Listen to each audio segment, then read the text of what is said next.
હટ ચાલે દેવી શક્તિ જોડે કે માં અનાજ ના ખાઉં 6 મહિના, આનો ત્યાગ કરી દઉં, ચંપલ ના પહેરું, બાલ ના કપાવું, દાઢી ના કરું.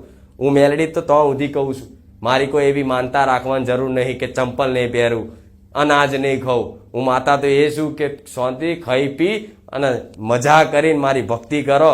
જો કદાચ એમાં કદાચ પાછું પડે ને હું મેલડી તો મારું નામ મેલડી મટી જાય. ખાઈ પીને મોજ કરીને ભક્તિ કરો. તમે ભૂખ્યા રહો છો, દેવી શક્તિને ગમે? ગમે ખરું? ના ગમે. કોઈ દેવી શક્તિ ના ગમે. પણ તે કઈ આવી સંકલ્પ નહીં કરવાનો. સંકલ્પ કરશો તો તૂટશે. તમારું મન થાય કે આ દીવો કરવો છે તો કરો. તમારું મન બીજે દાડો કદાચ દીવો કરો અને આળસ આવે ને તો માતા જોજે, આળસ આવો છો, મારો ભાવ એવો નહીં, મારો તો રોજ તારા 2 ટાઈમ દીવા કરવા, અખંડ દીવા કરવા, 24 કલાક તારી ભક્તિ કરીશ, પણ માં આ આળસ આવો છે જોજે. એવી રોજ આવી બધી પ્રાર્થનાઓ કરે ને, આ બધી માગણીઓ મૂકીને તમારી માતા ધીરે ધીરે ધીરે ધીરે તમને શુદ્ધ કરીને ભક્તિ લાયક બનાવી દેશે ને, એ દર બધી જગ્યાએ તમને માતા ને ભગવાન જ દેખાશે. બધા માણસોમાં ભગવાન દેખાશે, બધા જીવોમાં ભગવાન દેખાશે. એટલે તમારી અંદર ઓટોમેટિક દયા ભાવના આવી જશે કે કોઈ દુખિયારું આવ્યું છે ને તો તમારે જો 50 હશે ને તો તમને 50 દાન કરવાનું મન થઈ જશે કે લે ભલે 50 તો 50 લઈ જા. આવાના દેવી શક્તિ સંગ કરે. આ તો બધાને પોતપોતાનું કરવું છે. અનાજ હોય ને ઘરમાં તો હંગરીને મૂકી રાખશે, હળી જાય ને ઈયરો પડે ને તાર ચારીને કોકને ક્યાં વાલ દો. તો ભગવાને સિસ્ટમ એટલે જ મૂકી છે કે જો અનાજમાં જીવાતો ના મેલી હોત ને તો આવા માણસો છે ને આ પૈસાના ઢગલા કરીને રાખે છે ને, મોટા મોટા ગોડાઉનો ભરીને હંતારીને રાખે છે ને, પેલાના બધાએ બેંકો ભરીને રાખે છે ને, એવી રીતે અનાજોની બેંક હોત.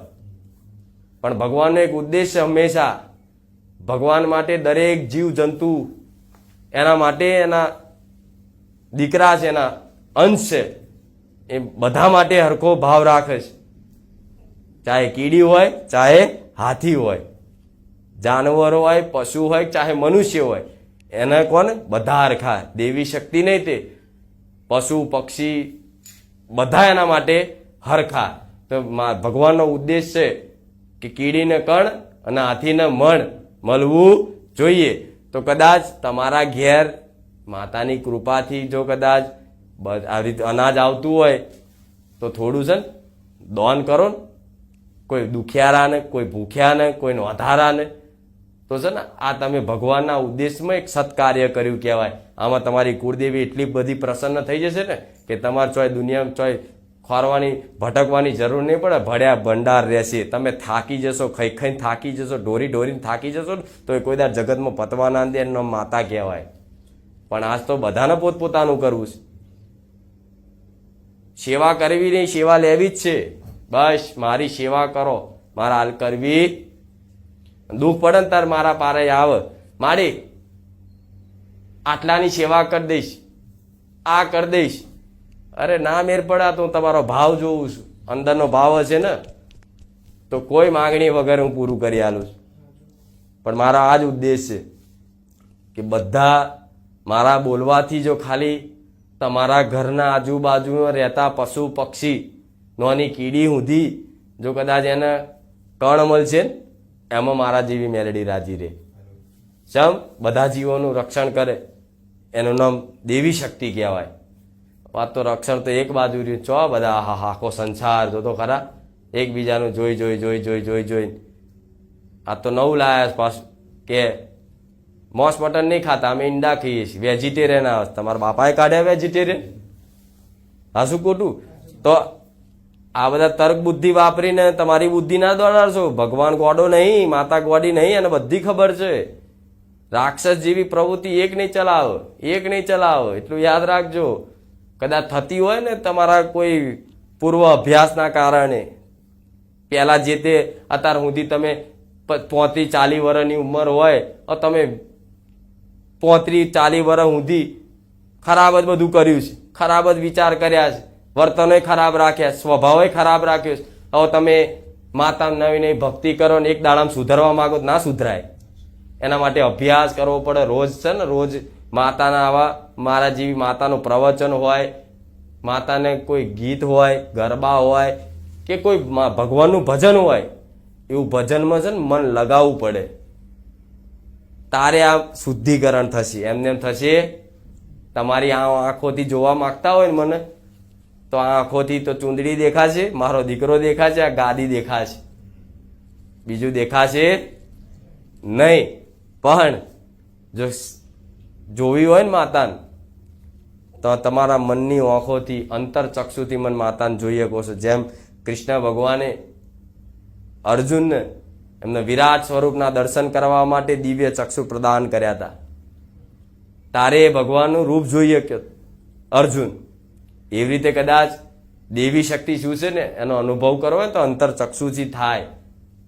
એવી રીતે દેવી શક્તિ પ્રમાણ પૂરે કે તમે કોણ એ કરી દે, બુખાર મેળી હોય મારું આ કામ કરી દે, લાય કરું લે મારી મરજી. તમે ભાવ ને શ્રદ્ધા હોય તો બધાનું કરું. નમ્રતાથી મન કે હે માં, કોઈ દીકરો હોય કોઈ દીકરી હોય કે માં આશા રાખીને તારા પારે આવ્યો છું માં, મારા ઘરમાં બહુ દુઃખ છે, બહુ કકરાટ કંકાસ છે માં, પૈસાની બચત નહીં થતી, ઘરમાં ખૂબ બીમારીઓ છે માં, શું કરીએ, બધી જગ્યાએ ભટકી ભટકીને થાક્યા. એવી નમ્રતાથી ને આમ દુઃખની વેદનાથી ખાલી આમ બે હાથ જોડીને કોઈ ભાવિક ભક્ત ખાલી ઘેર બેઠા એ વિડીયોમાં જોઈને કહે છે ને, તો એ સેકન્ડે કહેતા કહેતા તો બાજુમાં ઊભી હોય, એ વિડીયો જોતો હોય ને તો એની બાજુમાં ઊભી હોય અને એના ઘેર જઈને બધું ફેદી આવું શું છે ને શું નહીં. પણ હજારો ગુના હોય, ઘરમાં પવિત્રતા ના જળવાતી હોય. હું વિચારું કે આના ઘરમાં પવિત્રતા નહીં રહેતી, રહેણી કહેણી નહીં રહેતી, દેવી શક્તિ ચોથી રે લક્ષ્મી ક્યાં ટકે? જ્યાં ચોખ્ખાઈ પવિત્રતા હોય. તમારા ઘરમાં એવી પવિત્રતા તો રાખવી પડે કે નહીં? આ બધી રહેણી કહેણી બધી તૂટી ગયું છે, એટલે આ દેવી શક્તિ છે ને બધાથી દૂર થાય છે, ભક્તિભાવ ઓછો થાય છે. પણ મેં દરેકને આવા કાળા કળિયુગમાં ઉદ્ધાર કરવા માટે આ બધું રહેણી કહેણી, નીતિ નિયમ, જ્ઞાન બાન હું જે બોલીશ ને એ બધું એમ જ આવી જશે. દરેકને એક રામ નામ રૂપી ધન આલ્યું છે.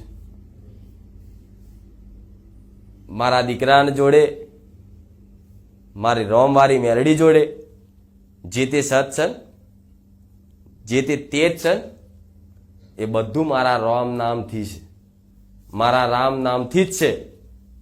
એ બધું જ તેજ, બધું જ સત મારા દીકરાએ રામ નામ રૂપી ધન એના હૃદયમાં રાખ્યું. અને બસ એને એક જ સહારો આલ્યો કે રોમનું નામ જપે રાખ. રોમનું નામ જપતા જપતા તારા આ જન્મના નહીં પણ પૂર્વ જન્મના પાપ કર્મ ધોવાઈ જશે.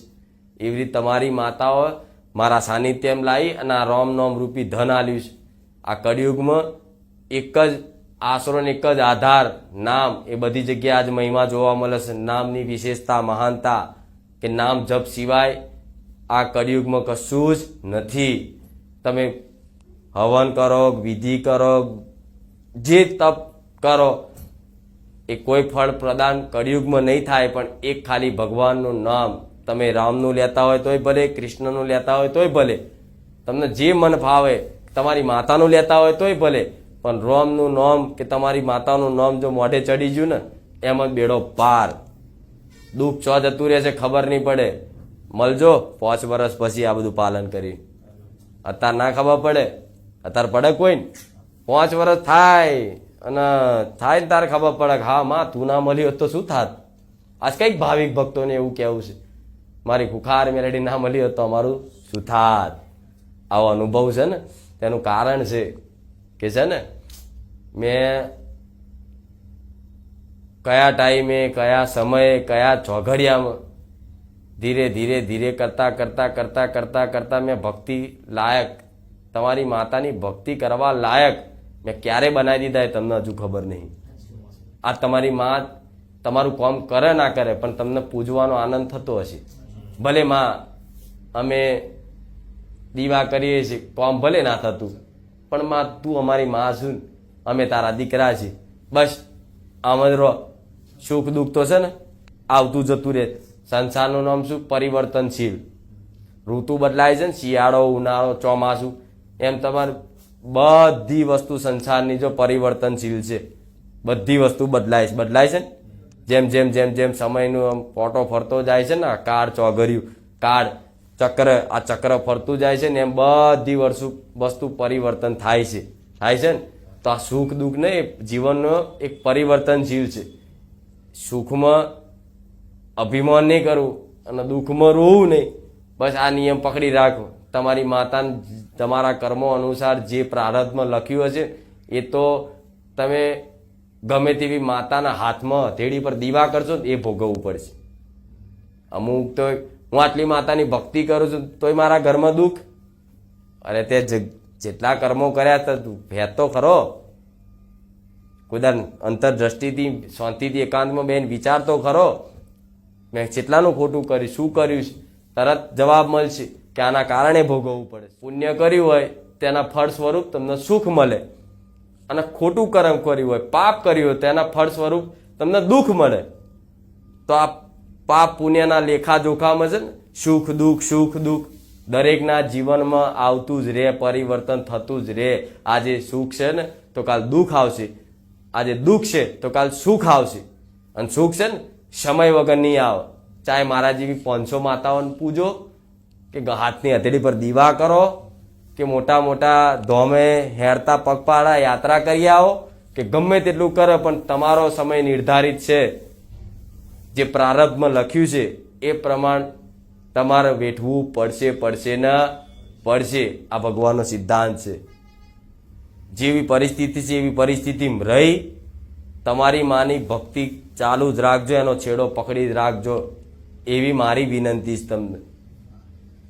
વિનંતી કરીને કહું છું મારા જેવી માતા મળે ના મળે કે જે પોતાનું મહત્વ નહીં પણ હંમેશા તમારી કુળદેવીનું મહત્વ આલે છે, તમારી પેઢીઓની માતાનું મહત્વ આલે છે. મારા જેવી મેલડી તમારા ઘેરે હશે એ તમારા માટે એટલી જ છે. દુઃખ છે તો 100% સુખ આવશે ને આવશે.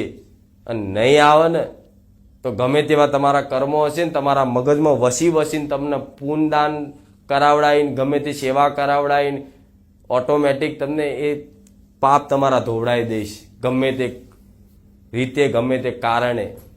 કંઈક ભાવિક ભક્તો માં શું કરીએ માં અમે દુઃખી છે, માં દુઃખી છે. અરે તો દુઃખ તો કોણ દુઃખી નહીં કહો, આખું જગત દુઃખી છે. પણ દુઃખમાં હવે તમે રોવો તો રોવાનો મતલબ શું થાય? તમને શંકા છે કે મારું કોઈ સાંભળતું નહીં. પણ જો તમે રોયા